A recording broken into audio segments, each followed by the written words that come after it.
কিরে, তুই আমাদের কাজে বাধা দিতে আসিস? এখানে চুপচাপ এখান থেকে চলে যা, না হলে কিন্তু তুই বেঁচে ফিরতে পারবি না আমাদের কাছ থেকে।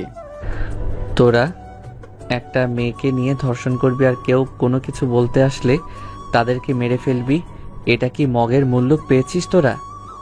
আমাদের যেটা ইচ্ছা আমরা সেটাই করব। আমাদের কাজে কেউ বাধা দিতে আসলে তাকে খুন করতেও আমাদের হাত কাঁপবে না। এখনো তোদেরকে আমি ভালো মতো বলছি, মেয়েটাকে ছেড়ে দে, এখান থেকে চলে যা। আমি তোদেরকে কোনো কিছুই করব না। তোর সাহস তো কম না, তোর সাহস তো কম না। তুই আমাদের এখান থেকে চলে যেতে বলিস, আজকে তোকে মেরে তারপর এই মেয়েটাকে নিয়ে আমরা এনজয় করব। তারপর রাফাত আর কোনো সহ্য করতে পারল না, হাতে থাকা একটা লাঠি দিয়ে মারতে শুরু করলো। আর মেয়েটা হয়ে চুপসে আছে, আর দুইটা ছেলেকে মেরে রক্ত বের করে দিল। আর শেষ পর্যন্ত ওরা জীবন নিয়ে পালিয়ে গেছে। আর তখন রাফাত মেয়েটার কাছে আসলো। মেয়েটার কাছে আসার পরে দেখতে পারলো মেয়েটার পোশাক ছিঁড়ে গেছে। আর রাফাত তার শার্ট খুলে তাকে দিল। আর তখন মেয়েটা রাফাতকে বলতে লাগলো, আসলে আপনাকে কি বলে ধন্যবাদ দিব সেটা আমি ভাষা খুঁজে পাচ্ছি না। আজকে আপনি না থাকলে হয়তো আমি কাউকে মুখ দেখাতে পারতাম না। আত্মহত্যা ছাড়া আমার কোনো কিছু করার ছিল না। কিন্তু আমি একটা জিনিস বুঝতে পারছি না, আপনি এত রাতে এখানে কি করছেন? আপনার কি কোনো কাজ ছিল এদিকে? আমি ওদেরকে ধরার জন্য এসেছিলাম। ওরা আমি অ্যাড হয়ে কাজ করে আর তাকে ধরতে এসেছিলাম। আর আমাকেই ওদেরকে ধরতে এসেছেন না? আপনার সাহস তো কম নয়, কারণ আপনি খুব ভালো করে জানেন যে ওরা ভয়ঙ্কর। কেন একা ওদেরকে ধরতে আসলেন? ফোর্স নিয়ে আসলেন না কেন? আসলে আমার ভুল হয়ে গেছে। আমাকে একটু থানা পর্যন্ত এগিয়ে দিতে পারবেন? কারণ এখন তো কোনো গাড়ি পাবো না, তার জন্য আর কি বলছিলাম। তারপর রাফাত ওনাকে নিয়ে সেখান থেকে বের হয়ে গেল। আর বের হওয়ার পরে রাস্তা দিয়ে দুজনেই হাঁটছে চুপচাপ। আর তখন আখি লেডি পুলিশ রাফাতকে বলতে লাগলো। আখি জিজ্ঞেস করলো, আপনি কি করেন? মানে নাকি এখনো পড়াশোনা করেন, নাকি কোনো জব করেন? না, এখনো জব করি না, এখনো পড়াশোনা করছি। তবে একটা জব হলে অনেক উপকার হয় আমার জন্য। অনেক খুঁজেছি ভালো একটা জব, কিন্তু কোথাও পাইনি। এই পাশের গ্রামেই আমার বাড়ি, ঢাকায় পড়াশোনা করেছি। যে কোনো জব হলে কি আপনি করতে পারবেন? মানে আমার একজন বডিগার্ডের প্রয়োজন, আপনি কি বডিগার্ডের চাকরি করতে পারবেন? সমস্যা নেই, আমি যে কোনো চাকরি করতে পারবো। আর বডিগার্ড হওয়া তো খারাপ কোনো কিছু না, এটা আরও অনেক বড় মহান একটা পেশা। ঠিক আছে, তাহলে কালকে আপনি থানায় চলে আসবেন আর তখনই কথা হবে। আপনার সার্টিফিকেটগুলো নিয়ে আসবেন, আমি এগুলো দেখব। তারপর আখি ম্যাডামকে থানার সামনে এগিয়ে দেওয়ার পরে রাফাতও বাড়িতে চলে আসলো। বাড়িতে আসতে আসতে প্রায় 12টা বেজে গেছে। রাফাত দেখতে পারলো তার মা এখনো জেগে আছে। আর রাফাতের মা রাফাতকে দেখে বলতে শুরু করলো, কি রে রাফাত, তোর আসতে এত দেরি হলো কেন? তুই তো ঢাকা গিয়েছিলি, বলেছিলি বিকালের মধ্যে চলে আসবি। এত দেরি কেন হলো? আমি যে সেই কখন থেকেই তোর জন্য বসে অপেক্ষা করছি। আসলে মা, রাস্তায় একটু সমস্যা হয়েছিল তো, তার জন্যই আসতে লেট হয়ে গেছে। আমি ফ্রেশ হয়ে আসছি, তুমি তাড়াতাড়ি করে খাবার দাও। এই কথা বলার পর রাফাত ওয়াশরুমে চলে আসলো। আর ওয়াশরুমে আসার পর রাফাত ফ্রেশ হয়ে তাড়াতাড়ি করে তার মায়ের কাছে আসলো। মা তখন খাবার দিল। রাফাত খাবার খাচ্ছে। আর তখন রাফাতের মা বলতে লাগলো, শোন, এবার তো কোনো চাকরি বাকরির ব্যবস্থা কর, কারণ চাকরি না করলে তো আর সংসারটা তোর বাবা একা চালাতে পারছে না। তোর বাবারও তো বয়স হয়েছে, তোর বাবা আর কত করবে? মা, তুমি জানো আজকে আমি কেন ঢাকায় গিয়েছিলাম? তোমাকে বলেছিলাম যে আমি একটা ভার্সিটির কাজে যাচ্ছি। আসলে না, আমি তোমাকে মিথ্যা বলেছিলাম। আমার অনেক বড় একটা চাকরি হয়ে গেছে, যেটা তুমি কল্পনাও করতে পারবে না। তুই কি বলছিস? আমি তো কোনো কিছুই বুঝতে পারছি না। যা বলার সরাসরি আমাকে খুলে বল। এত ঘুরিয়ে পেঁচিয়ে আমি তোর কথা কিছু বুঝতে পারি না। মা, আমি সেনাবাহিনীর অফিসার হয়ে এই গ্রামে এসেছি। আর এখানে একটা মিশন আছে, আর এই মিশনের জন্যই আমাকে পাঠানো হয়েছে। বুঝতে পেরেছো? এটা শুধুমাত্র তোমাকে বললাম, আর কাউকে বলা যাবে না, নিষেধ রয়েছে। আসলে সেনাবাহিনীর অফিসার হয়ে জয়েন করেছি প্রায় 3 মাস হলো। তার মানে তুই আগের 6 মাস ট্রেনিং এর মধ্যে ছেড়ে তখন আমাদের সঙ্গে যোগাযোগ না করতেই তোকে ফোন করলে ফোন বন্ধ থাকতো। তখন তুই ট্রেনিংয়ে ছিলি তাই না? হ্যাঁ মা, তুমি ঠিকই বলেছ, আমি তখন ট্রেনিংয়ে ছিলাম। আচ্ছা, এখন এসব কথা বাদ দাও। আপাতত আমি খেয়ে ঘুমিয়ে পড়ব। কালকে সকালে আমার অনেক কাজ আছে। তারপর রাফাত তার মায়ের সঙ্গে কথা বলে খাবার খেয়ে রুমে চলে আসলো। রুমে আসার পরে রাফাত আখির কথা ভাবছে। মেয়েটা দেখতে অনেক সুন্দর, আর এটাকে ধরেই রাফাতের মিশন কমপ্লিট করতে হবে। তবে মেয়েটাকে যে রাফাত প্রথম দেখায় ভালোবেসে ফেলেছে তার বলার অপেক্ষা রাখে না। আর আখির কথা ভাবতে ভাবতে রাফাত কখন যে ঘুমিয়ে পড়ল বুঝতেই পারল না। সকালবেলা তাড়াতাড়ি করে ঘুম থেকে উঠল রাফাত, কারণ উদ্দেশ্য থানায় যাবে এখন। রাফাত ঘুম থেকে উঠে ফ্রেশ হয়ে নিল, আর খাবার খেয়ে রাফাত বাইক নিয়ে থানায় যেতে শুরু করলো। আর কিছুক্ষণের মধ্যেই থানায় পৌঁছে গেল। থানায় আসার পরে ভেতরে গেল, আর তখন আখির কেবিনে যাওয়ার পরে অনুমতি নিয়ে প্রবেশ করলো। আর আখির হাতে রাফাতের সার্টিফিকেটগুলো দিয়ে দিল। আর তখন আখি এগুলো দেখতে শুরু করলো মনোযোগ দিয়ে। আর কিছুক্ষণ দেখার পরে রাফাতকে বলতে লাগলো, হ্যাঁ, রেজাল্ট খুব ভালো, সব কিছুতেই A+। সমস্যা নেই, তুমি আজকে থেকে আমার বডিগার্ড হিসেবে জয়েন করো। আর তোমার বেতন হবে 20,000 টাকা, এরপরে আরো বাড়ানো হবে। আপাতত 20,000 টাকা তোমার স্যালারি। এই নাও আমার গাড়ির চাবি।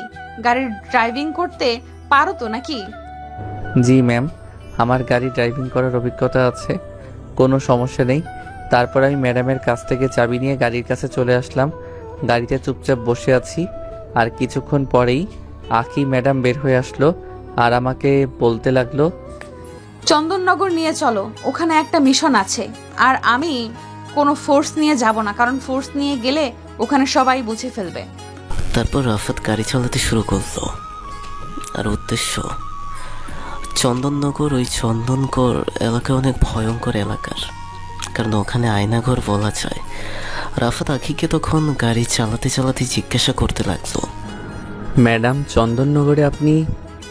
চন্দননগরে ফোর্স না নিয়ে খুবই ভালো করেছেন, কারণ ওখানে ফোর্স নিয়ে গেলে অনেক বিপদ হতে পারত। এখানে ছদ্মবেশে প্রবেশ করতে হবে। হ্যাঁ, আমি খুব ভালো করেই জানি। আর তোমার ব্যাপারে আমি স্যারের সঙ্গে কথা বলেছি, তার অনুমতি দিয়েছে আমার বডিগার্ড হিসাবে। এই নাও তোমার কার্ড, কেউ কোনো কিছু জিজ্ঞেস করলে এই কার্ড দেখাবে, তাহলেই হবে। রাফাত আখির কাছ থেকে এই কার্ড নেয়ার পরে পকেটে রেখে দিল। তারপর রাফাত গাড়ি চালাতে শুরু করলো। খুবই দুর্গম এলাকা, পাহাড়ি এলাকা। আর প্রায় 3 ঘন্টা পর ওই চন্দননগর এসে পৌঁছালো। আর চন্দননগর পৌঁছানোর পরে গাড়ি নিয়ে ওই গ্রামের ভেতরে প্রবেশ করলো। গাড়ি রেখে পাহাড়ের উপরে উঠতে শুরু করলো। আর তখন আখি বলতে লাগলো, এখান দিয়ে মনে হয় উপরে ওঠা যাবে, কারণ উপরে ওঠা খুবই প্রয়োজন। ওরা উপরে আছে, আর ওখানে রকিকে অ্যারেস্ট করে নিয়ে যেতে হবে। কিন্তু কিভাবে কি করব বুঝতেই পারছি না। এখানে উঠবো কোন দিক দিয়ে?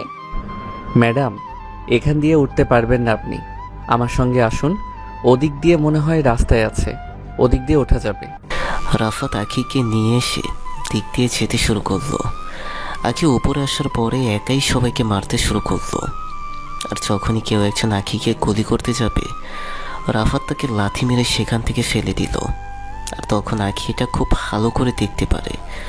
আর আখি রাফাতের দিকে তাকিয়ে মুচকি হেসে দেয়। রাফাত এই হাসিটা দেখেই আর সামলাতে পারল না। মনে হচ্ছে কেউ তার বুকের ওপর ছুরি মেরে দিয়েছে। ওর হাসিতে এতটা সুন্দর, যেটা নিজের চোখে না দেখলে হয়তো বিশ্বাসই করতে পারতো না।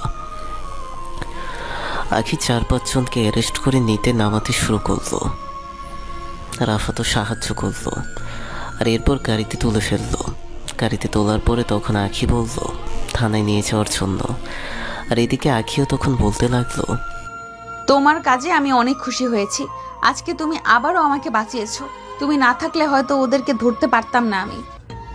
ম্যাডাম, এটা আমার দায়িত্ব, আপনাকে সব কিছুর হাত থেকে রক্ষা করা আর নিরাপত্তা দেওয়া। সব কিছুই আমার দায়িত্বের মধ্যেই পড়ে। এখানে ধন্যবাদ দেওয়ার কোনো কিছু নেই ম্যাডাম। আখি আর কোনো কথা বলল না।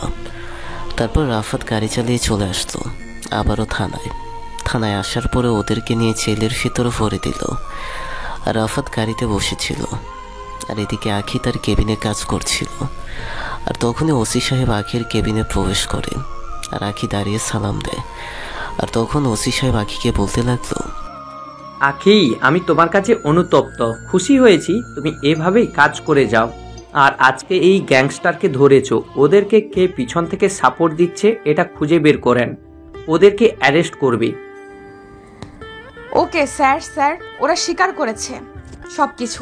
আমি সকল প্রমাণ আপনাকে পাঠিয়ে দিয়েছি, আপনি ওগুলো দেখে নেবেন। এই বলে স্যার চলে গেল। আর স্যার চলে যাওয়ার পরে আখি তার নিজের কাজ শুরু করলো।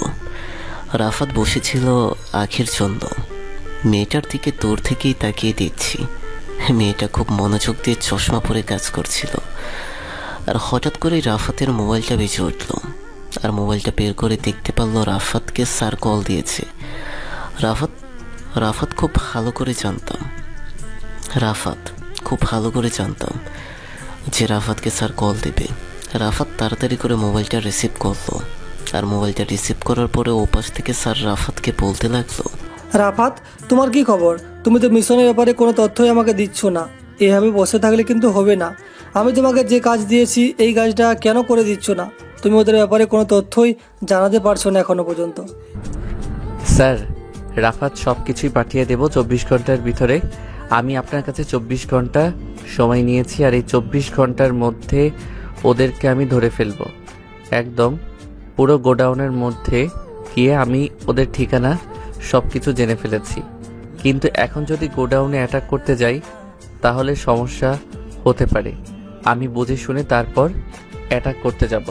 ঠিক আছে, তুমি যেটা ভালো মনে করো সেটাই করো, কিন্তু 24 ঘন্টার মধ্যেই যেন আমার কাজটা হওয়া চাই।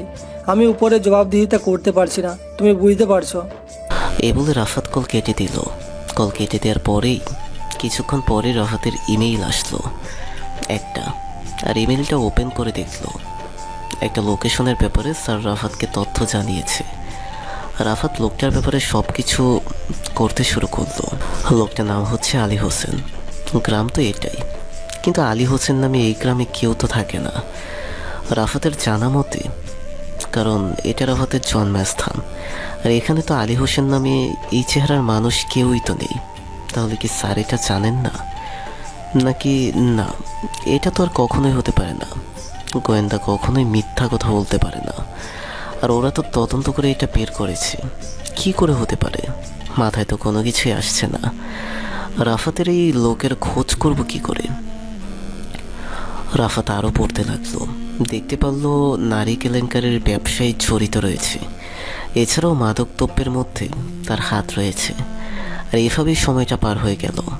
রাফাতের আর সন্ধ্যার সময় আঁখি বের হলো। রাফাত আর সন্ধ্যার সময় আঁখি বের হলো। আঁখি বের হবার পরে তখন গাড়িতে উঠে পড়লো। রাফাত তখন গাড়ি চালাতে শুরু করলো। আর গাড়িটা নিয়ে গেল সোজা তার কোয়ার্টারে। রাফাত আঁখিকে নামিয়ে দিল। আর নামিয়ে দেওয়ার পরে তখন আঁখি রাফাতকে বলতে লাগলো, কালকে সকালে ভোরবেলা খুব তাড়াতাড়ি চলে আসবে, বুঝতে পেরেছো? একদমই দেরি করা যাবে না। গাড়িটা পার্ক করে তোমার বাইক নিয়ে চলে যাও, আর আমি যখন কল দিব তখন চলে এসো যে কোনো সময়। ঠিক আছে বলে সেখান থেকে বেরিয়ে আসলো। আর সেখান থেকে বেরিয়ে আসার পরে আমি আমার বাইক নিয়ে যেতে শুরু করলাম অন্য একটা জায়গায়, যেখানে গেলে আমি আমার সকল তথ্য পেয়ে যাব। আমি আমার ইনফরমার গুড্ডুর কাছে আসার পরে তখন গুড্ডু বলতে লাগলো, এটাকে তো আমি খুব ভালো করে চিনি, এটা আপনারই সম্পর্কে চাচা হয়, কিন্তু আপনি কেন চিনতে পারছেন না জানেন? উনি প্লাস্টিক সার্জারি করে অন্য চেহারা বানিয়েছে, এখন বসবাস করছে। বেশ অনেক আগে প্লাস্টিক সার্জারি করেছে। আমি খুব ভালো করে জানি। ও আচ্ছা, তার আস্তানাটা কোথায় সেটা বলতে পারবি? ওর আস্তানার কাছে আমাকে নিয়ে চল তাড়াতাড়ি। এটা তো হতে পারে না বস, আমি যেতে পারবো না। আমি সবকিছু আপনাকে বলে দিতে পারি, কিন্তু আমি যেতে পারবো না, কারণ একবার যদি আমার ব্যাপারে জানতে পারে তাহলে আমাকে খুন করে ফেলবে। আমি তো বাঁচতে চাই। তুই যদি না যাস তাহলে আমি তোকে মেরে ফেলবো। তোকে যেটা বলেছি সেটা কর। তোকে যেতে হবে মানে যেতে হবে। আরে স্যার, আপনি বুঝতে পারছেন না কেন? আমাকে নিয়ে গেলে শুধু শুধু আপনার আরো ঝামেলা হবে। আপনি যেরকম মিশন অভিজ্ঞতা আছে, আমার কি এটা আছে? আমাকে তো ওরা গুলি করে দিবে। গুন্ডু আমার বাইকের পেছনে বসে পড়ল। রাফাত তাকে নিয়ে যেতে শুরু করলো। সে রাফাতকে রাস্তা দেখিয়ে দিয়েছে। আর কিছু দূর আসার পরে রাফাত তাকে নামিয়ে দিল, কারণ তার গেলে অনেক সমস্যা হতে পারে। রাফাত একাই যেতে শুরু করলো। আর কিছু দূর আসার পরে রাফাত আমার বাইক রেখে জঙ্গলের ভেতরে হাঁটতে শুরু করলো। আর জঙ্গলের ভেতরে হাঁটতে হাঁটতে দেখতে পারলো একটা ছোট কুঠির ঘর রয়েছে। রাফাত সেখানে চুপি চুপি গেল আর শুনতে পারলো ভেতর থেকে কিছু কথা ভেসে আসছে। হয়তো ভেতরে 2-3 জন মানুষ হতে পারে। রাফাত জানালা দিয়ে দেখতে পারলো, আর যেটা দেখলো সেটা দেখার জন্য মোটেও প্রস্তুত ছিল না। ওই আলী হোসেন এবং তার সঙ্গে অন্য 2টা মেয়ে নষ্টামি করছে। ওরা কথাবার্তা বলছিল ঠিক এরকম। শোন, তোরা 2 পাশে 2 জন আমাকে আদর কর। আমি তোদের সোহাগ পেয়ে নিজেকে অসীম সমুদ্রের মধ্যে নিয়ে যেতে চাই। বস, আপনি যে এত বড় লুচ্চা আর এত বড় খারাপ মানুষ, সেটা যদি গ্রামের মানুষ জানতে পারে, আপনার চেয়ারম্যানগিরি বের করে দেবে সবাই। আচ্ছা, আপনার কি ভেতরে একটু খারাপ লাগে না? আমি তো আপনার মেয়ের মতো, আর আপনি আমাদেরকে ব্যবহার করছেন। অন্ততপক্ষে মনে হয় আমি আপনার মেয়ের ছোট হব, আর আপনি আমাদের শরীর নিয়ে ব্যবহার করছেন, তাও আবার আমাদের 2 বোনকে একসঙ্গে। কী সব কথা বলছিস? যেসব আজাইরা কথাবার্তা আমার সামনে বলবি না। যদি আরেকবার বলিস তাহলে কিন্তু একেবারেই এখানেই মেরে পুঁতে রেখে দেব, আর কেউ দেখতে আসবে না তোদেরকে। আর এমন তো না যে তোদেরকে আমি কোনো কিছু দিচ্ছি না। তোদেরকে আমি অনেক টাকা পয়সা দিয়েছি, তাতেও তোদের হচ্ছে না। আমার তো এগুলো টাকা পয়সা কোনো কিছুই চাইনি। প্রথমে আমি আমাদের নিজের ইজ্জতটাকে আপনার কাছে বিলিয়ে দিয়েছি বাধ্য হয়ে। আমাদের আর এসব করতে ভালো লাগে না। আমার এই লাইন থেকে মুক্তি চাই। এটা কখনোই হবে না। শোন, তোরা চলে গেলে পরে আমার ব্যবসার কি হবে? তোরা ছাড়া মেয়েগুলোকে কে রেডি করে সুন্দর বানিয়ে বিদেশে বাইরের কাছে পাঠাবে? তাহলে আমাদেরকে টাকা আরো বাড়িয়ে দিতে হবে। আমার বাড়তি টাকা ছাড়া এসব কাজ করব না, কারণ এসব কাজে অনেক বেশি রিস্ক। এমনিতেই আমাদেরকে মানুষ সন্দেহ করতে শুরু করে দিয়েছে। গ্রামের মানুষ এখনো আস্তে আস্তে আমাদেরকে সন্দেহ করছে। সবাই শুধুমাত্র তাদেরকে সন্দেহ করতে পারে, কেউ তোদেরকে কোনো কিছু বলার সাহস পাবে না। আর সবাই তো জানে যে তোরা আমার বাড়িতে কাজের লোক, তোরা আমার বাড়িতে কাজ করিস। কেউ তোদেরকে কোনো কিছু বলবে না আমি যে পর্যন্ত আছি। সেটা ঠিক, এটা আমার খুব ভালো করেই জানি যে কেউ আমাদেরকে মুখ ফুটে কোনো কিছু বলবে না, কিন্তু আমাদের কাছে খারাপ লাগে। এখন কথা হচ্ছে, আপনাকে আর কতক্ষণ দেওয়া লাগবে? আমাকে খুশি করে তারপরে এখান থেকে সোজা গাড়িতে করে ওই গোডাউনের মধ্যে যাবি। ওখানে 5টা মেয়েকে রেডি করে রাখবি। রাতের বেলা লোকজন আসবে দেখার জন্য, পছন্দ হলে সাথে করে নিয়ে যাবে, আর এমনভাবে সাজাবে যেন ওরা পছন্দ করে। বুঝতে পারছিস? আচ্ছা ঠিক আছে বস, আপনি কোনো চিন্তা করবেন না। আমি মেয়েগুলোকে খুবই ভালোভাবে সাজাবো। আর রাফা এখানেই থাকবে আপনার সঙ্গে, নাকি আমার সঙ্গে যাবে? না, ওর ওখানে যাওয়ার কোনো প্রয়োজন নেই। ও এখানে আমাকে সুখ দেবে, আর তুই তোর কাজ করবি গিয়ে। আর শোন, কোনো প্রকার যেন কেউ বুঝতে না পারে যে তুই গোডাউনের ভিতরে প্রবেশ করেছিস। রাফাত কথাগুলো শুনে অবাক হয়ে গেল, কারণ তাদের এলাকার চেয়ারম্যান চাচা এরকম একটা কাজ করতে পারে। উনি এত বড় একটা গ্যাংস্টার, আর এটা গ্রামের কেউই জানে না। এগুলো ভাবা যায়। তারপর আমি সেখান থেকে সোজা চলে আসলাম আর লুকিয়ে পড়লাম। আর কিছুক্ষণ পর সীমা মেয়েটা বের হওয়ার পরে গাড়িতে উঠে পড়লো, আর সে নিজেই গাড়িতে করে ওই গোডাউনের উদ্দেশ্যে যেতে শুরু করলো। আর রাফাতও যেতে শুরু করলো। রাফাতের বাইক নিয়ে ফলো করতে লাগলো। আর কিছুক্ষণ পরে ওই গোডাউনের সামনে চলে আসলো। আর গোডাউনের সামনে বাইক রেখে রাফাত ভেতরে চলে গেল। আর না, এটা বুঝতে পারিনি যে তার পেছনে কেউ ফলো করতে করতে গোডাউনের ভেতরে প্রবেশ করে ফেলেছে। হ্যামা গোডাউনের দরজা লাগিয়ে দিল। আর সীমা ভেতরে যাওয়ার পরে মেয়েগুলোকে পানি ছিটিয়ে দিল যেন মেয়েগুলোর জ্ঞান ফিরে আসে। ওখান থেকে একটা মেয়ে সীমাকে বলতে লাগলো, তুই আমার বান্ধবী হয়ে আমার এত বড় সর্বনাশটা করতে পারলি? সত্যি সীমা, আমি তোর কাছ থেকে এটা আশা করিনি। সে ছোটবেলা থেকে তোর সঙ্গে আমার বন্ধুত্ব, একসঙ্গে স্কুলে একসঙ্গে কলেজে পড়েছি, আর তুই কিনা আমাকে কিডন্যাপ করে ওর মতন একটা লুচ্চার কাছে তুলে দিলি, আর আজকে আমাকে বিক্রি করে দিবি? তোর হাত ধরে আমার বিক্রি হওয়া লাগবে? দেখ, এখানে কোনো কিছুই করার নেই। পুরো 10টা গ্রামের যত অপকর্ম হয় সকল কিছু এই আলী হোসেনের হাত ধরেই হয়। কি বুঝতে পারছিস ওর হাত কত বড়? ওর হাত থেকে কেউ রক্ষা পায় না, এমনকি তুইও পাবি না। আমাকে যেটা করতে বলেছে আমি সেটাই বলেছি। এটা ছাড়া আমার কাছে কোনো কিছু করার ছিল না। কিন্তু আমি তো তোর বান্ধবী ছিলাম, তুই তো আমার কোনো কিছু করতে পারতি। আমাকে তুই কিনা শেষে কিডন্যাপ করে এনেছে, সেইখানে ভুল বুঝিয়ে এটা কি করে আমি ভুলে যাব? তোর মতন বান্ধবী থেকে না থাকা আরো অনেক ভালো। তোর কাছে আমি সত্যি এটা আশা করিনি রে সীমা। দেখ, কোনো কিছুই করার নেই। এটা যা হবার তা হয়ে গেছে। এখন যেটা হবে সেটা সহজেই মেনে নেবে, তাহলেই হবে। আমাকেই দেখ, আমাকে আলী হোসেন ধর্ষণ করেছে, আর ধর্ষণ করার পরে আমাকে বলেছে আমি যেন কাউকে না বলি। আমি কাউকে বলিনি, কারণ শেষ পর্যন্ত চিন্তা করে দেখলাম এভাবে বেঁচে থেকে কী লাভ। শুধু শুধু শেষ পর্যন্ত আমি আলী হোসেনের সঙ্গে যোগ দিলাম। আর আলী বসে না, আমাকে তার কাছে ব্যবহার করেছে। একটু আগেও তার সঙ্গে আমি ইন্টিমেট হয়ে তারপরে এসেছি। এসব এখন স্বাভাবিক হয়ে গেছে। আর রাতের বেলা কয়েকজন আসবে তোদেরকে নেওয়ার জন্য, আর ওদের যদি খুশি হয় আমার দেখে, তাহলে আমি ওদের সঙ্গে বিছানায় যেতে রাজি আছি। কারণ ওদের সঙ্গে বিছানায় গেলে আমি অনেক টাকা পাবো, আর ওদের সঙ্গে ভালো পরিচয় হবে। আমি আরও উপরে উঠতে পারবো। এমনও হতে পারে ভবিষ্যতে আমি গ্যাংস্টার হয়ে যাব। কত সুন্দর ভবিষ্যৎ, দেখতে পাচ্ছিস? তোর প্রতি এখন আমার ঘেন্না হচ্ছে। তোর মতন মেয়েদের জন্য আজকাল আমাদের মতন ভালো মেয়েদের নাম খারাপ হয়। কেউ আমাদেরকে বিশ্বাস করতে চায় না। তুই এগুলো ক্ষমতা পাওয়ার জন্য তুই নিজের ইজ্জত, নিজের সম্মান সব কিছু বিলিয়ে দিচ্ছিস। তুই কি করে পারিস অন্য একটা মেয়েকে এসব কাজে ফেলে দিতে? খারাপ কাজে তোর কি মনের মধ্যে একটুও খারাপ লাগে না? একটুও মায়া হয় না?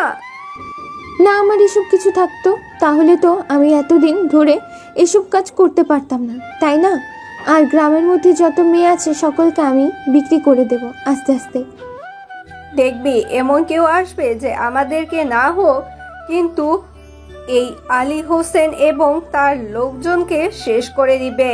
হয়তো আমি এগুলো দেখতে পারবো না, কিন্তু কোনো না কোনো একজন মানুষ ঠিকই আসবে এগুলোকে রুখে দেওয়ার জন্য।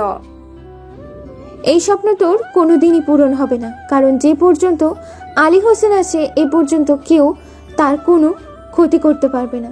আমরাও কোনো ক্ষতি করতে পারবো না। কেউ, বুঝতে পারছিস?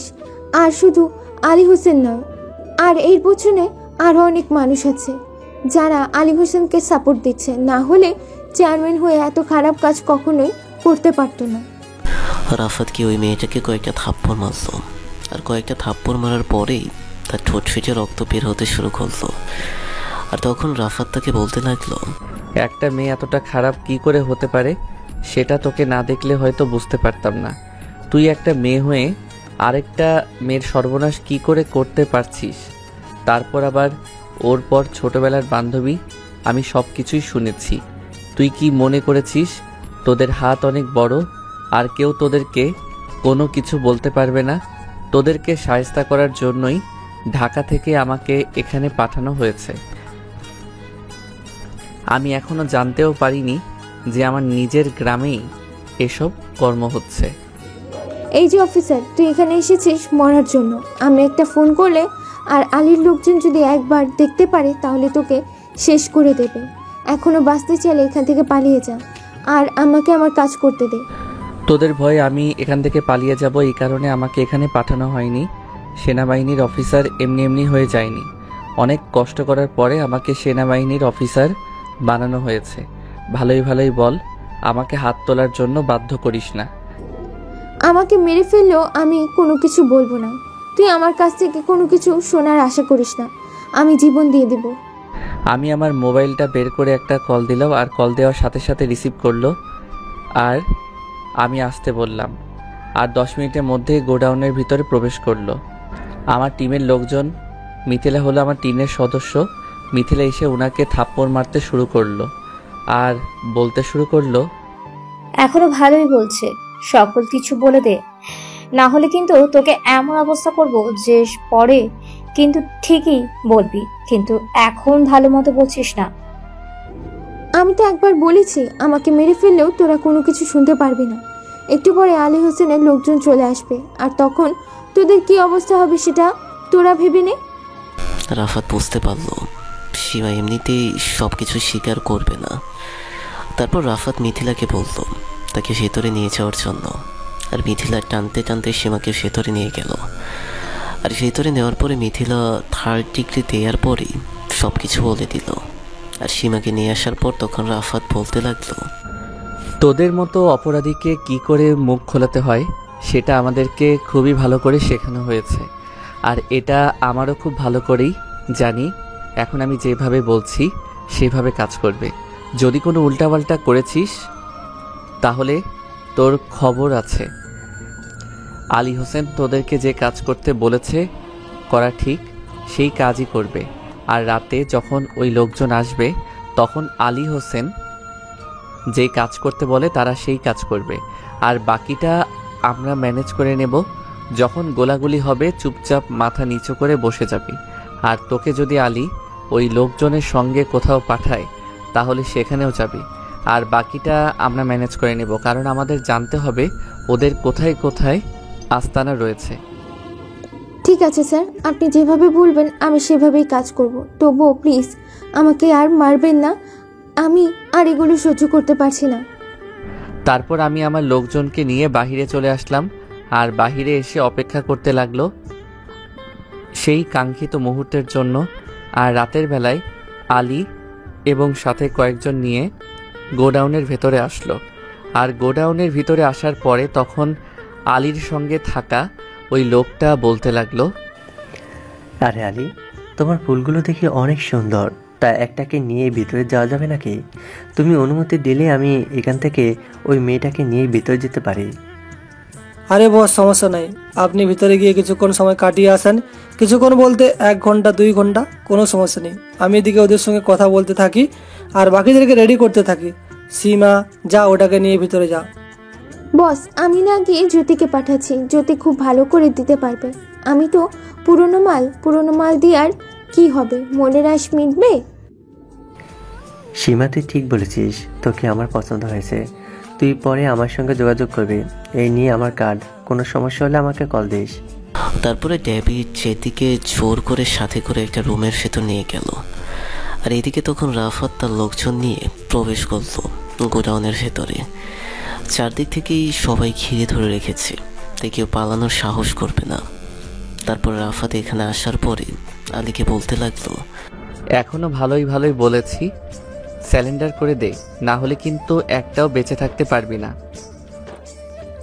আমাকে ধরা তো সহজ কখনো হবে না, আমাকে ধরতে পারবি না। আমি ঠিক কোনো না কোনোভাবে পালিয়ে যাব। তুই এখান থেকে পালাতে পারবি না।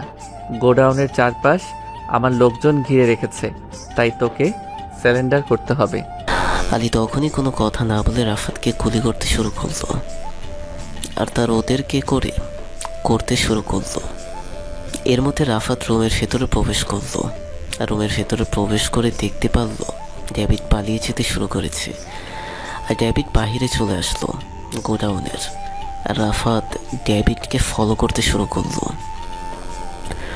আর শেষ পর্যন্ত যখনই গাড়িতে উঠতে যাবে তখনই রাফাত তার পায়ে গুলি করলো। আর তাকে ধরার জন্য সামনে এগিয়ে গেল। এগিয়ে যাওয়ার পরে ডেভিড রাফাতকে বলতে লাগলো, আমাকে মেরে কোনো লাভ হবে না, তোর আমাকে অ্যারেস্ট করেও কোনো লাভ হবে না। আমি বাংলাদেশ সম্পর্কে কোনো কিছুই জানি না। আমাকে যে কাজ দেওয়া হয় আমি শুধুমাত্র সেটাই করি। আমাদের এজেন্ট সম্পর্কে তোর কোনো ধারণা নেই। আমার মতো হাজার হাজার এজেন্ট রয়েছে। তোদের সব কয়টা এজেন্টকে আমি মারব। তোর সঙ্গে কাদের কানেকশন আছে, তুই কাদের সঙ্গে ব্যবসা করিস এটা বল, না হলে কিন্তু তোকে আর বাঁচিয়ে রাখা হবে না। এখানেই তো শেষ নিঃশ্বাস ত্যাগ করতে হবে। বলছি, তবু প্লিজ আমাকে মারিস না, আমাকে ছেড়ে দে। তোকে অনেক টাকা দেব, তুই টাকার ওপর শুয়ে থাকতে পারবি। আমি তোকে সব কিছু বলে দিচ্ছি। আমার পকেটে একটা পেন ড্রাইভ আছে, আর ওই পেন ড্রাইভের মধ্যেই সকল কিছু আছে। রাফাত ডেভিডের কাছ থেকে পেন ড্রাইভ নিয়ে তাকে গুলি করে দিল। কারণ এরকম এজেন্টকে বাঁচিয়ে রাখলে দেশের শুধুমাত্র ক্ষতি হবে, লাভ হবে না। তারপর রাফাত আবারও গোডাউনের ভেতরে আসার পরে দেখতে পারল আলী হাত থেকে পালিয়ে গেছে। রাফাত স্বামীকে প্রশ্ন করল, স্বামীও পালিয়ে যায় কি করে? তোমাদের হাত থেকে তোমরা কি করছিলে? আমি বলেছিলাম যে গুলি করো, ঠিক আছে, কিন্তু কোনোভাবে যেন আলী পালিয়ে যেতে না পারে। সরি স্যার, আসলে আমার তার লোকজনকে গুলি করছিলাম, আর এর মধ্যেও একটা গ্লাস মেরে এখান থেকে পালিয়ে যায়। আর তারপর আমার কোনো কিছুই দেখতে পারিনি, ধোঁয়া ভরে গিয়েছিল। আমি আগেই বলেছিলাম যে সাবধান হয়ে তারপরে কাজ করতে। তুমি খুব ভালো করে জানতে যে আলী কোনো না কোনো চালাকি করে বেরিয়ে যেতে পারে, এবং সেই ভুলটাই করলে তুমি। যাও গিয়ে ধরো, গাড়িতে করে পালাচ্ছে। রাফাত দেখতে পারলো আলী গাড়িতে করে পালাচ্ছে, আর তাড়াতাড়ি করে তার সকলেই গাড়িতে উঠে গেল। আর গাড়িতে করে রাফাত তাকে ফলো করছিল, আর আমার বাকি লোকজন সকলেই ওদেরকে অ্যারেস্ট করলো, আলী লোকজনকে। আর এইদিকে রাফাত তার পেছনে পেছনে যাচ্ছে। আর কিছু দূর যাওয়ার পরেই গাড়িটা একটা গাছের সঙ্গে দেখা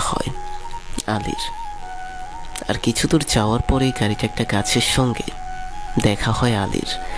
রাফাত তাড়াতাড়ি করে নেমে আলীকে গাড়ি থেকে বের করলো, আর বের করার পরে ইচ্ছে মতো মারতে শুরু করলো।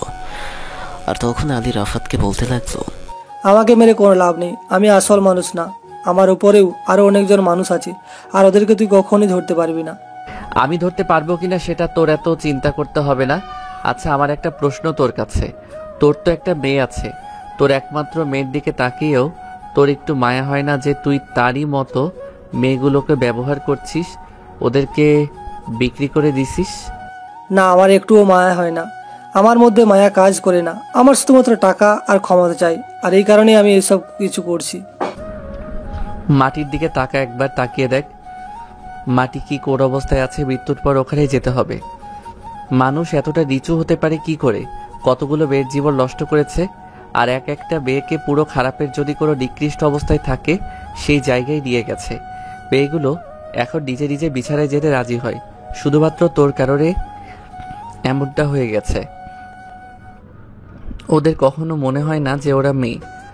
মেয়েদের উপর আমার অনেক বেশি রাগ, তার জন্য আমি এমনটা করেছি। আমার ওয়াইফ অন্য কারোর সঙ্গে চলে গেছিল, আর এই জন্য আমি সিদ্ধান্ত নিয়েছিলাম আমি এসব কাজ করব, আর এই কারণে এসব কাজে এসেছি। তারপর আবার আমার টাকা আর ক্ষমতার লোভে পেয়ে গেছে, আর এই কারণে এসব কাজ করি আমি। তোর কথা শুনে মনে হচ্ছে ওরা সরকারি জিনিস, আর এ কারণেই তুই তোর মতো করে বিক্রি করে দিচ্ছি। বলার কেউ নেই, তোকে ইচ্ছে করে এখানেই আমার পিস্তলে সব কয়টা গুলি তোর মুখের ভিতর ভরে দেই। আমি মারা গেলেও এই ব্যবসা চলমান থাকবে, কারণ আমার পিছনে অনেক লোকজন আছে।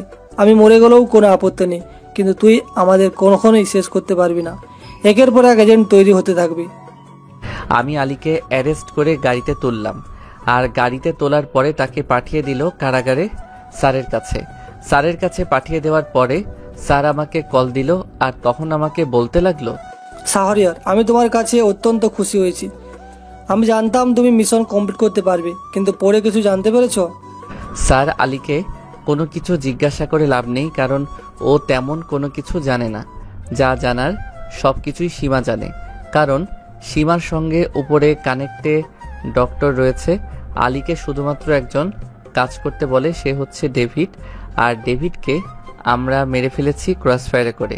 যা কিছু জানার আমি সীমার কাছ থেকে জেনে সামনের দিকে আগাচ্ছি। ঠিক আছে, তুমি তোমার মিশন চলমান রাখো, আর অবশ্যই অবশ্যই সাবধানে থেকো। এখন থেকে তোমার উপর অনেক বিপদ আসতে পারে, চতুর্দিক দিয়ে। আর কোনো কিছু প্রয়োজন হলে আমাকে জানাবে। তারপর রাফাত কল কেটে দিল। কল কেটে দেওয়ার পর রাফাত গাড়িতে চড়ে আসলো। বাড়িতে এসে খাওয়া দাওয়া করে কখন যে ঘুমিয়ে পড়লো বুঝতেই পারলো না। মাঝরাতে হঠাৎ করে ফোনের শব্দে ঘুমটা ভেঙে যায়। মেজাজ পুরো খারাপ হয়ে গেল। এই মাঝরাতে কে আবার কল দিল? রাফাত ফোনটা রিসিভ করলো, আর ফোনটা রিসিভ করার পরে ওপাশ থেকে কেউ কান্না করতে করতে বলতে লাগলো, শাহরিয়ার, তুমি কোথায় আছো? তাড়াতাড়ি করে বাসায় আসো। ওরা আমার বাসায় অ্যাটাক করেছে। আমি রুমের দরজা বন্ধ করে আছি, যে কোনো মুহূর্তে ওরা দরজা ভেঙে ভেতরে ঢুকবে। রাফাত তাড়াতাড়ি করে কল কেটে দিল, আর কল কেটে দেওয়ার পরে রাফাত তার বাইক নিয়ে 10 মিনিটের মধ্যে সেখানে এসে পৌঁছালো।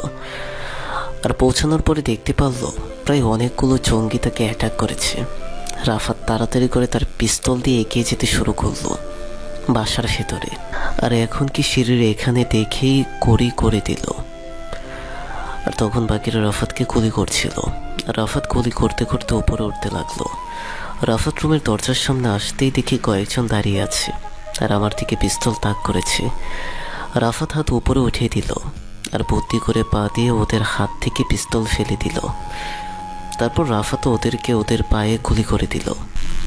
ওদের পায়ে গুলি করে দেওয়ার পরে রাফাত ডাক দিয়ে বলল দরজা খোলার জন্য। আর তখন আঁখি নিচের দরজা খুলে শক্ত করে রাফাতকে জড়িয়ে ধরল, যেটার জন্য রাফাত মোটেও প্রস্তুত ছিল না। আঁখি আমাকে জড়িয়ে ধরে কান্না করছিল অনবরত। রাফাত না চাইতেও তার মাথায় হাত বুলিয়ে দিতে শুরু করলো।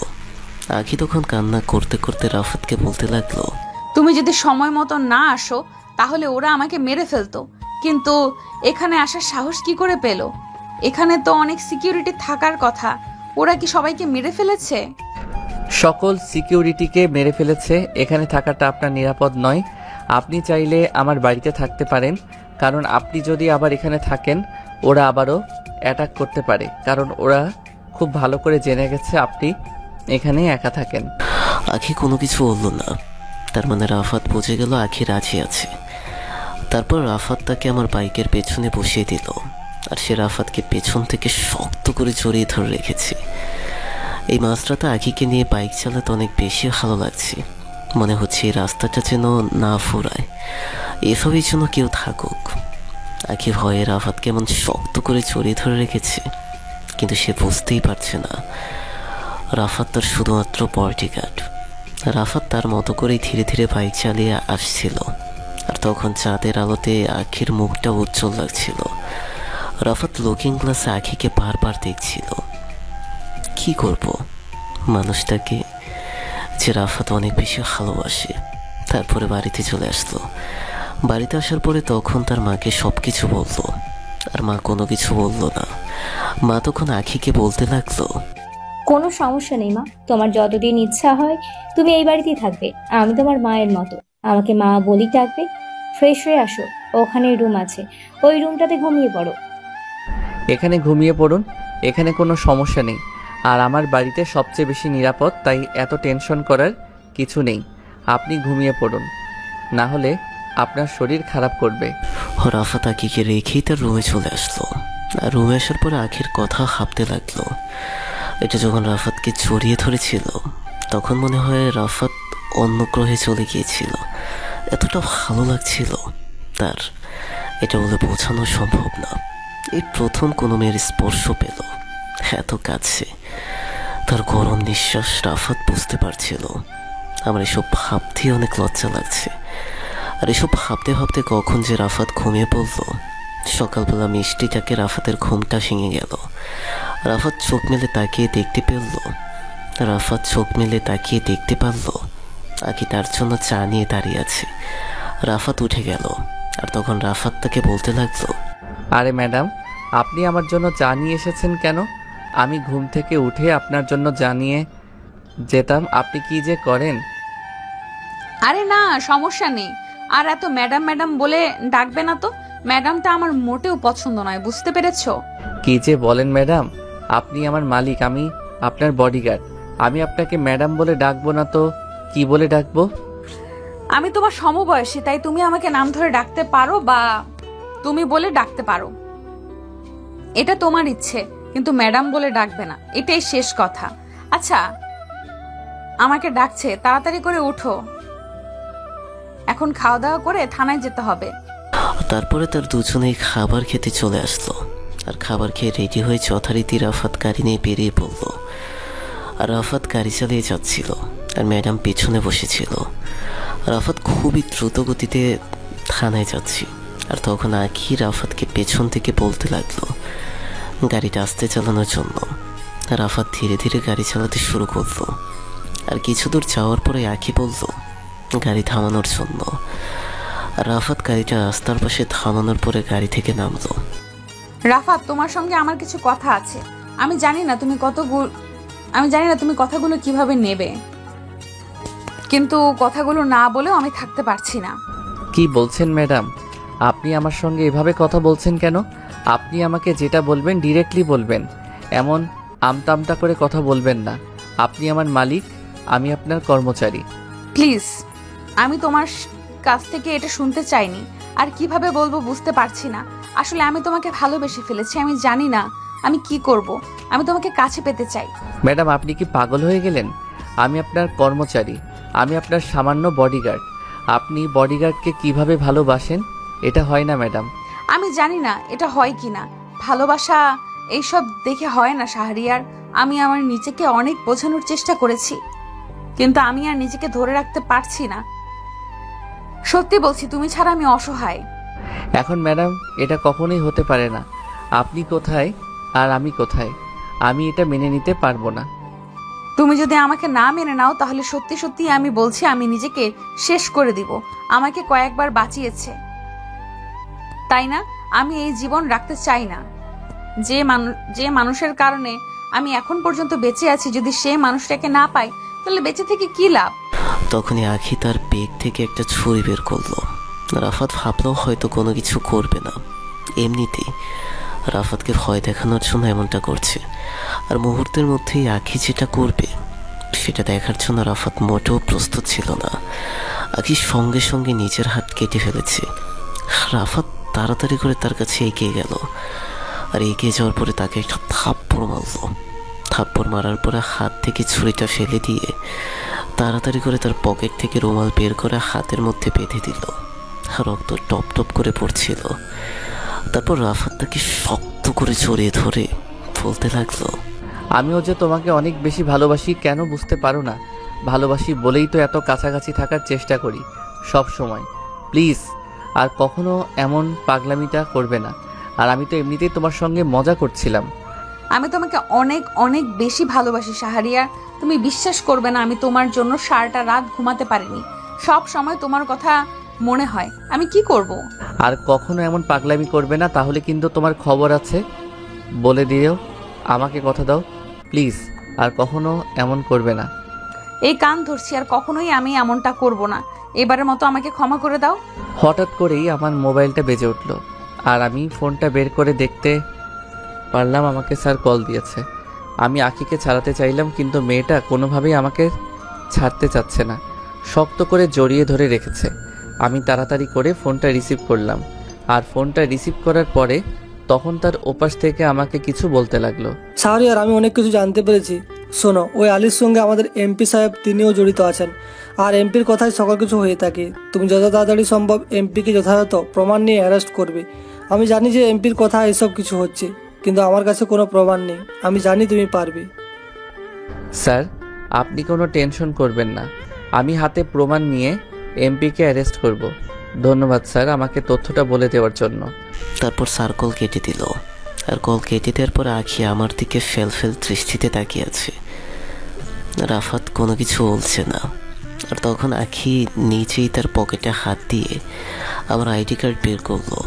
আইডি কার্ড বের করার পরে রাফাতের দিকে অবাক দৃষ্টিতে তাকিয়ে আছে। আর তখন রাফাত ফাজলামো করে বলতে শুরু করলো, তুমি কি মনে করেছিলে সারা জীবন আমি তোমার টাকায় বসে বসে খাবো আর তুমি পুলিশের চাকরি করবে? তাই তো তোমার ইচ্ছাটা পূরণ করতে পারলো না। সব সময় মজা না করলে তোমার পেটের ভাত হজম হয় না। এসব কথা বাদ দাও। আগে কি হয়েছে আর এত কিছু কিভাবে করলে? আমাকে কোনো কিছু বললে না কেন? আমি তো ভেবেছিলাম সত্যি সত্যি তুমি কিছু করো না, এখনো পড়াশোনা করছো, কিন্তু তুমি যে একজন সেনাবাহিনীর অফিসার এটা সত্যি আমি জানতাম না। মনে মনে এমন একটা মানুষই আমি খুঁজেছিলাম, যে মানুষটা আমার পজিশনকে নয়, শুধুমাত্র আমাকে ভালোবাসবে। কিন্তু বিশ্বাস করো, আমি তোমাকে না, তোমার পজিশনটাকে ভালোবাসি। তোমাকে দিয়ে কি হবে বলো তো? তুমি এভাবে সাথে বাচ্চার মা হবে, অন্য মেয়েরাও বাচ্চার মা হবে, তাহলে তোমার আর ওই মেয়েগুলোর মধ্যে পার্থক্যটা কোথায়? এই কথা আমার বলতে দেরি হলো, কিন্তু রাফাতকে থাপ্পড় দিতে একটু দেরি হলো না। আখি রাফাতকে ইচ্ছে মতো মারতে শুরু করলো। আর আমি শেষ পর্যন্ত সহ্য করতে না পেরে তাকে শক্ত করে জড়িয়ে ধরলাম। আর তখন আখির আগে কণ্ঠস্বরে রাফাতকে বলতে লাগলো, তোমার সাহস কি করে হয় আমাকে এইসব কথা বলার? দিন দিন বজ্জাত হয়ে যাচ্ছ। একবার বিয়েটা হয়ে যাক, তারপরে দেখাবো তোমাকে আমি কি কি করতে পারি। এই লেডি পুলিশ তোমার জীবন ছারখার বানিয়ে দেবে। তাহলে তো তোমার মতো গুন্ডি মেয়েকে বিয়ে করা যাবে না। তোমার মতো গুন্ডি মেয়েকে বিয়ে করলে আমার অবস্থা যে কি হবে সেটা আমি একটু হলেও এখন আন্দাজ করতে পারছি না। আচ্ছা, এখন আপাতত সব কথা বাদ দিয়ে চলে যাওয়া যাক। তোমাকে বাসায় নামিয়ে দিয়ে আমি আমার কাজে যাব। তুমি আমার বডিগার্ড, তোমাকে আমি বলেছি 24 ঘন্টা আমার সঙ্গে থাকার জন্য, আর উল্টো তুমি আমাকে রেখে কোথায় যাবে শুনি? দেখো, এখন কিন্তু মোটেও মজা করার সময় না, বুঝতে পারছো? তুমি সোজা তোমার মায়ের কাছে যাবে। এই কোয়ার্টারে তোমার থাকার কোনো প্রয়োজন নেই। কোয়ার্টারে থাকলে তোমার বিপদ হতে পারে। তোমাকে নিয়ে আমি আর টেনশন করতে পারবো না। আমি হাতের কাজটা শেষ করে তারপরে মাকে তোমার বাসায় পাঠাবো। কিন্তু আমি তো তোমাকে ছাড়া থাকতে পারবো না। আর এই সব কিছু করছো, যদি তোমার কোনো কিছু হয়ে যেত, তোমার বিপদ হলে তখন কি করবে? আমি কাকে নিয়ে বাঁচবো? তোমার ভালোবাসা থাকলে কখনোই এমনটা হবে না। তুমি শুধু আমার জন্য দোয়া করো যেন ওই এমপি এবং তার লোকজনকে আমি অ্যারেস্ট করতে পারি। এই বলে আমি আখিকে শক্ত করে জড়িয়ে ধরলাম, আর আখিও আমাকে শক্ত করে জড়িয়ে ধরলো। তারপর আখিকে নিয়ে যেতে লাগলো তার বাসার উদ্দেশ্যে, আর বেশ অনেকক্ষণ পরে তার বাসার সামনে এসে নামিয়ে দিল। তারপরে আমি তার গাড়ি নিয়ে যেতে শুরু করলাম আমার জায়গায়। আর কিছু দূর আসার পরে আমার টিমের সদস্যরা দাঁড়িয়ে আছে। আমি ওদেরকে এখানে দাঁড়িয়ে থাকতে বলেছিলাম, আর ওরা উঠে পড়ল, আর সামি গাড়ি চালাতে শুরু করলো। আর আমি তখন বলতে লাগলাম, সামি এমপি কোথায় যায়, কার সঙ্গে কথা বলে, ও কি কি করে, সকল কিছু খবর আমার চাই। ওরা 24 ঘন্টা এমপির পেছনে লেগে থাকবে। তবে সাবধান, এমপি যেন কোনোভাবেই বুঝতে না পারে, এমপি লোকজন যেন কোনোভাবেই জানতে না পারে যে তুই তাদেরকে ফলো করছিস। তোরা 3 জন ফলো করবি আর আমাকে প্রতি ঘন্টায় ঘন্টায় আপডেট জানাবি। স্যার, আপনি কোনো চিন্তা করবেন না। ওই এসিপি আর এমপি লোকজনকে এমনভাবে ফলো করব, ওরা কেন পৃথিবীর কেউ ধরতে পারবে না যে আমরা তাদেরকে ফলো করছি। আর খুব তাড়াতাড়ি আমরা এমপি এবং তার লোকজনকে ধরে ফেলতে পারবো। শালারা এত অকর্ম করেছে যার কোনো হিসেব নেই। লিস্ট তৈরি করতে গেলে খাতার পাতা পেরিয়ে যাবে, কিন্তু ওদের অকর্ম লিখে শেষ করা যাবে না। এটা ঠিক বলেছিস। আমি ভেবেছিলাম অন্য কেউ হবে, কিন্তু এটা দেখছি আমাদের জনপ্রতিনিধি এমপি আমাকে মোটামুটি ভালোই মনে করে। ওই দিনও আমি ওর সঙ্গে দেখা করে এসেছি। সত্যি বলতে আমি তাকে কখনোই এমনটা ভাবিনি ও এমনটা হয়ে যাবে। গোপনে তার ব্যবসা চালিয়ে যাচ্ছে, আর অথচ এটা কেউই জানে না। ওর আসল মুখোশটা সামনে এনে দিতে হবে। স্যার, আপনি মনে হয় এটা খুব ভালো করে জানেন। ও মনে হয় কিছুদিন আগে আমাদের ডিপার্টমেন্টকে প্রায় 2 কোটি টাকা অনুদান দিয়েছে। সত্যি বলতে এই কারণেই ও সব্বার কাছে ভালো মানুষ হয়ে গিয়েছে। এই 2 কোটি টাকার হিসাব তার কাছ থেকে আমি কড়াই গন্ডায় নেব। কত মানুষের জীবন নষ্ট করেছে সেটার কোনো হিসাব নেই। কত মেয়ের জীবন নষ্ট করেছে, আর ওর কথাই ডেভিড এবং আলী কাজ করত। আমার গাড়ি চালিয়ে যাচ্ছিল, আর হঠাৎ করেই আমার গাড়িতে কেউ অ্যাটাক করলো। আমার গাড়ির পেছন থেকে কেউ গুলি করতে শুরু করলো, আর আমি সামিকে বললাম গাড়িটা দ্রুত গতিতে চালিয়ে নেওয়ার জন্য। আর আমি আমার পিস্তল বের করে গুলি করতে শুরু করলাম। লিখতে পারলো একটা মেয়ে গুলি করছেন, আর একটা ছেলে গাড়ি চালিয়ে আসছে, আর ওর পেছনে আরও 2টা গাড়ি আসছে। মেয়েটাকে দেখে আমি খুব ভালো করে চিনতে পারলাম এটা হচ্ছে আলীর একমাত্র মেয়ে। আমি গাড়ি থেকে নেমে পড়লাম, আর নেমে পড়ার পরেই আমি মেয়েটার হাতের মধ্যে গুলি করলো, আর হাতের মধ্যে গুলি করার পরে মেয়েটার হাত থেকে পিস্তল পড়ে যায়। আর তারপর আমি ওর সাথে লোকজনকে গুলি করে মেরে ফেললাম। আর আমি মেয়েটাকে ধরলাম, মেয়েটাকে ধরে কয়েকটা থাপ্পড় মারলাম। আর তখন বলতে লাগলো, তুই ভেবেছিলি আমাকে মেরে ফেললে তোর বাবা ছাড়া পেয়ে যাবে? কখনোই না। আমার তো মনে হয় তুইও তোর বাবার সঙ্গে সাহায্য করিস।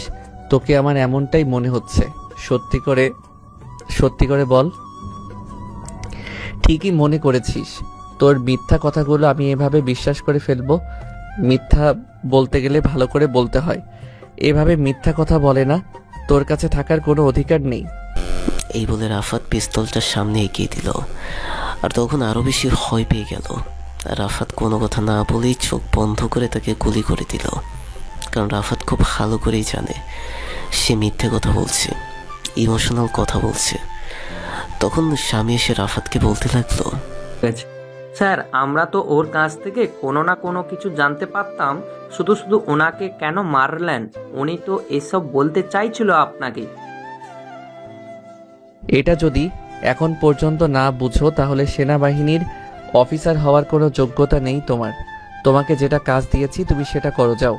তারপর ওরা ওদের কাজে চলে গেল। আর এভাবেই পার হয়ে গেল 2টা দিন। রাফাত সকল প্রমাণ জোগাড় করতে শুরু করলো। আর এদিকে একদিন রাতের বেলা রাফাত বিছানায় শুয়েছিল। শরীর অনেক ক্লান্ত, কারণ এই 2 দিন কোনো ঘুম হয়নি। তার পুরোটা সময় তদন্তের কাজে লাগিয়েছে আর সকল প্রমাণ জোগাড় করেছে। রাফাত শুয়ে পড়তেই কখন যে ঘুমিয়ে পড়ল বুঝতেই পারল না। হঠাৎ করে মাঝরাতে তার ঘুমটা ভেঙে যায়। কেউ যেন তার বুকের উপর শুয়ে আছে। রাফাত অনেকটা ভয় পেয়ে গেল। রাফাত মোবাইলে ফ্ল্যাশ দিয়ে দেখতে পারল আখি তার বুকের উপর শুয়ে আছে। রাফাত ধাক্কা দিয়ে ফেলে দিল। আসলে ধাক্কা দিতে চায়নি, কিন্তু উঠতে গিয়ে পড়ে গেছে।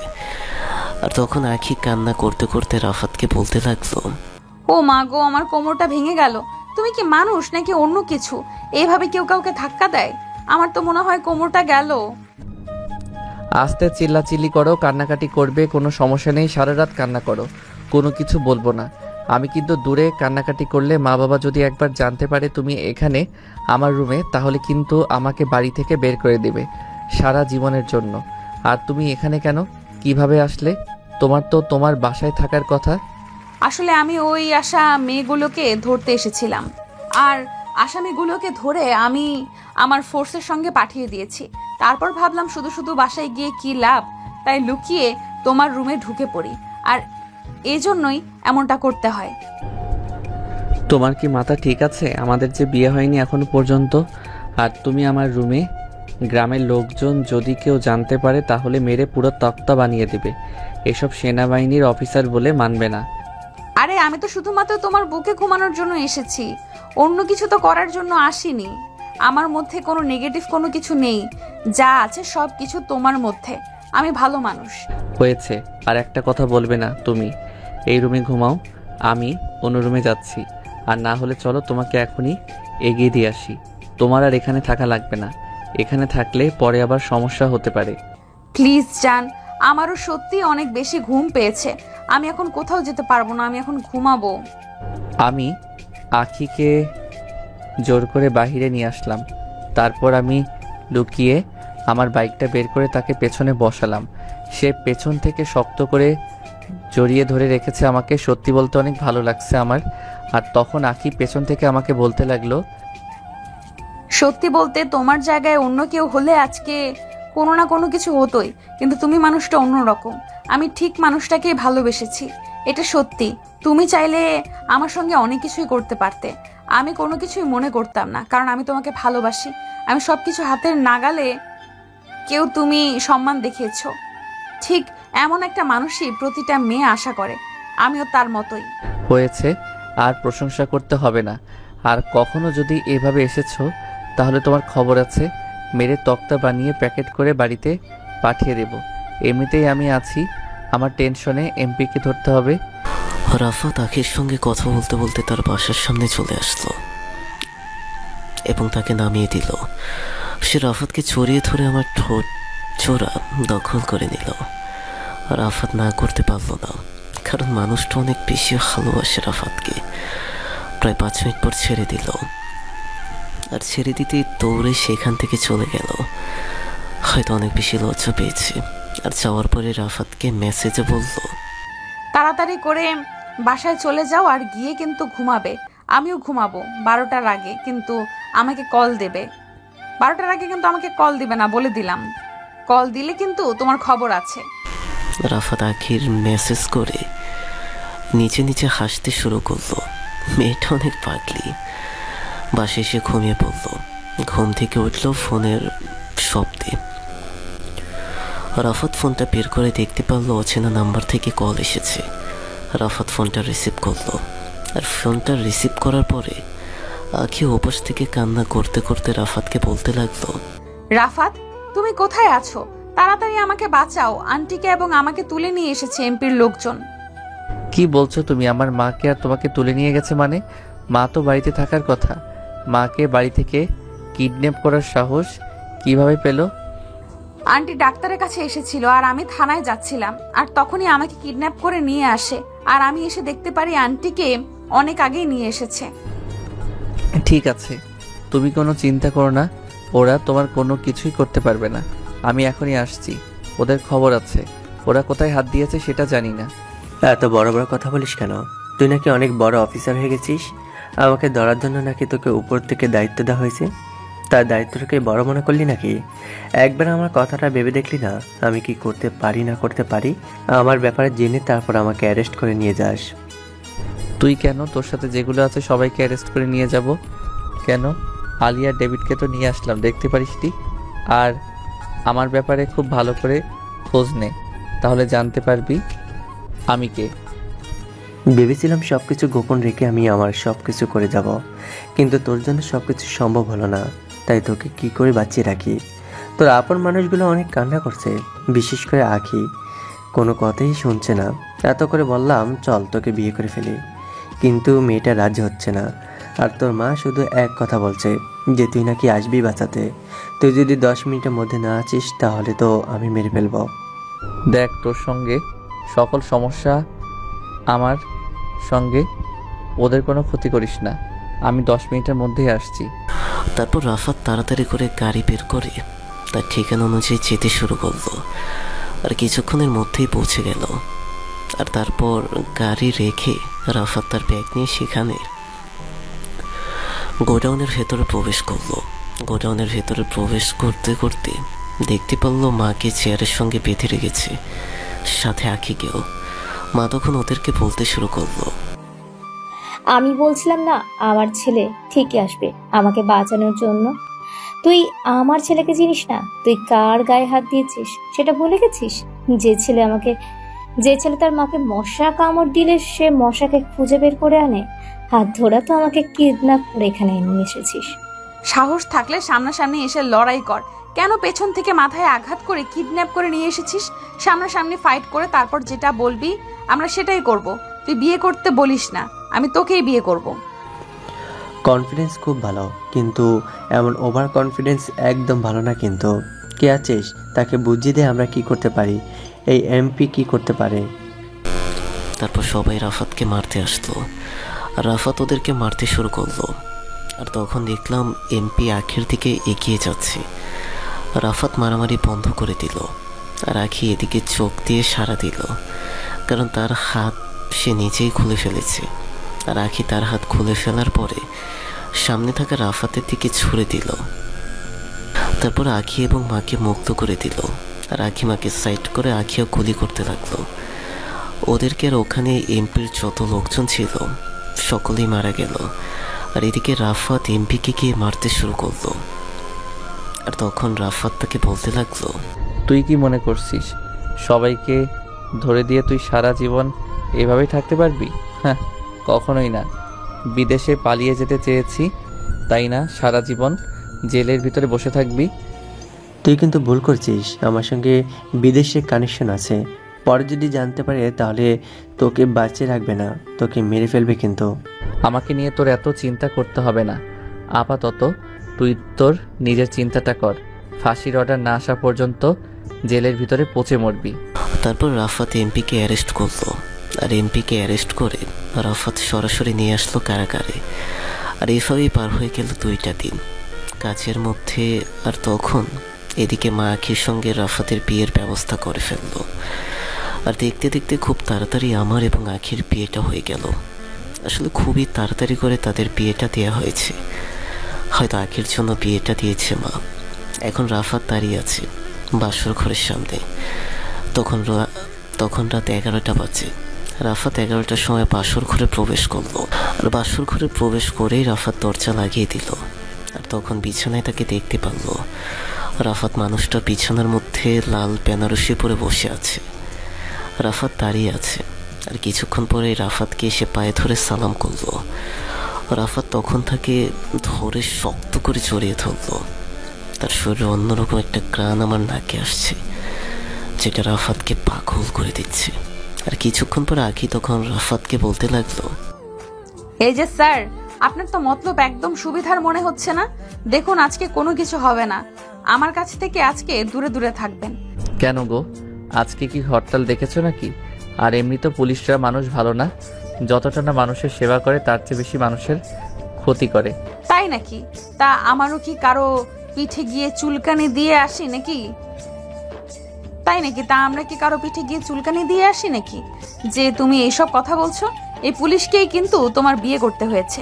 এটাই তো সমস্যা, লেডি পুলিশকে বিয়ে করে জীবন যেন হয়ে যাবে আমার আজকে থেকে জীবনটা শেষ হয়ে গেল। রাফাত তখন আখিকে শক্ত করে জড়িয়ে ধরে তার ঠোঁটজোড়া দখল করে নিল। আর তখন সেও রাফাতকে রেসপন্স করতে লাগলো। আর 5 মিনিট পরে তাকে ছেড়ে দিল। আর তখন সে রাফাতকে শক্ত করে জড়িয়ে ধরলো। রাফাত তাকে কোলে করে নিয়ে বারান্দায় চলে আসলো। আজকে পূর্ণিমার চাঁদ উঠেছে, কিন্তু তার চেয়ে বেশি সুন্দর লাগছে তার মানুষটাকে। আর তখন কানের কাছে এসে ফিস করে বলতে লাগলো, শোনো না, তোমার সঙ্গে আমার একটা জরুরি কথা আছে। কথাটা কিভাবে বলবো বুঝতে পারছি না। আমার কাছে এত লজ্জা পাওয়ার কি আছে? কোনো কিছু বুঝতে পারছি না আমি। কি হয়েছে সরাসরি বলো। না মানে বুঝতে পারতেছো না আমি কি বলতে চাচ্ছি? তোমাকে না বুঝাইলে নাই। আমি গেলাম, আমার ঘুম পেয়েছে। আর তুমি যদি আমাকে নাই বলো তাহলে আমি বুঝবো কি করে? আচ্ছা কি হয়েছে আমাকে বলো, কোনো সমস্যা? সমস্যা তো অবশ্যই, কিন্তু এখন তো রাত 11টা বেজে গেছে। এখন তুমি কোনো কিছু করতে পারবে না। আরে আমি কি করতে পারবো না পারবো এটা তো তোমার দেখার বিষয় না। তোমার কি হয়েছে সেটা বলো। বাসা থেকে প্যাড আনতে ভুলে গেছি। আমি কি করব? এত কিছুর মধ্যে কি আর সবকিছু মনে থাকে? এখনই লাগবে নাকি সকাল পর্যন্ত চলবে? সকাল পর্যন্ত চললে আমি সকালে গিয়ে নিয়ে আসবো। যদি না হয় তাহলে এখনই গিয়ে নিয়ে আসি। এখনই তো লাগবে। তোমাদের সেই কখন আমি মেসেজ করেছি। এখনই তো লাগবে তোমাদের। আমি সেই কখন মেসেজ করে রেখেছি। তুমি তো মেসেজটা দেখলে না। কতগুলো কল দিল, তুমি কল ধরলে না। আসলে অফিসের লোকজন এসেছে ঢাকা থেকে, ওদেরকে একটু সময় দিতে হয়েছে, তাই কোনো কিছুই খেয়াল ছিল না আমার। তুমি চিন্তা করো না, নিয়ে আসছি 5 মিনিটের মধ্যে। তারপর রাফাত তাড়াতাড়ি করে বাইক বের করে বাহিরে চলে আসলো। আর বাহিরে এসে বাজারে একটা ফার্মেসি খোলা ছিল। আর ওখান থেকে রাফাত এটা নিয়ে তাড়াতাড়ি করে বাসায় ফিরলো। বাসায় ফেরার পরে রাফাত তার কাছে এটা দিয়ে বলল, যাও চেঞ্জ করে এসে, অনেক রাত হয়েছে, ঘুমাতে হবে। কালকে আবার আমাকে ঢাকা ফিরে যেতে হবে। পরের সপ্তাহে এসে মা বাবা তোমাকে নিয়ে যাব। এই কথা বললে যাব না কিন্তু আমি এখানেই বসে থাকবো। সাহস কত! বড় বিয়ে ঢাকা চলে যাবে? আমাকে রেখে গেলে আমাকে একসঙ্গে নিয়ে যেতে হবে, না হলে তোমাকে ছেড়ে দেব না। আচ্ছা ঠিক আছে, আগে তুমি এটা চেঞ্জ করে এসো, পরেরটা পরে দেখা যাবে। আগে সকাল হোক, তখন সিদ্ধান্ত নেওয়া যাবে। আকি ওয়াশরুমে চলে গেল। আর কিছুক্ষণ পরে ওয়াশরুম থেকে চলে আসলো। আর এসেই আমার বুকের উপর শুয়ে পড়লো। আর তখন আমার কানের কাছে এসে বলতে লাগলো, কি ব্যাপার? তুমি আমাকে আদর না করে এভাবে শুয়ে আছো কেন? তোমাকে অনেক আদর করতে হবে। এবং পেটে ব্যথা করছে, বুঝতে পারছো না কেন? রাফাত তাকে শক্ত করে জড়িয়ে ধরলো। আর সেও রাফাতকে শক্ত করে জড়িয়ে ধরলো। আর এভাবেই না হয় চলতে থাকুক তাদের মিষ্টি ভালোবাসার গল্পটা। নতুন নতুন ভালোবাসার গল্প পেতে আমাদের চ্যানেলটি সাবস্ক্রাইব করে আমাদের পাশেই থাকবেন। ধন্যবাদ সবাইকে।